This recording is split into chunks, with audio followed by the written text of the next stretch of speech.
കിഴക്കു വടക്കുള്ള മൂലയിലുണ്ടല്ലോ തീർത്ഥമൊഴുകുന്ന കൊക്കരണി.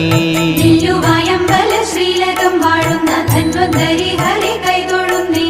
വടക്കേ കുളത്തോടു ബന്ധിച്ചതാണല്ലോ തീർത്ഥമെടുക്കുന്ന കൊക്കരണി. ശ്രീലകം വാഴുന്ന ധന്വന്തരി ഹരി കൈതൊഴുന്നേ. തീർത്ഥത്തിൽ മുങ്ങും ഫലം ചെയ്യും, അതിനാൽ ഈ വടക്കേ കുളത്തിലെ സ്നാനം പുണ്യം. ശ്രീലകം വാഴുന്ന ധന്വന്തരി ഹരി കൈതൊഴുന്നേ. ദേഹത്തിനാരോഗ്യ സംരക്ഷണം ഫലം ദേഹിക്കു കിട്ടുന്നു മുക്തിമാർഗം. ശ്രീലകം വാഴുന്ന ധന്വന്തരി ഹരി കൈതൊഴുന്നേ.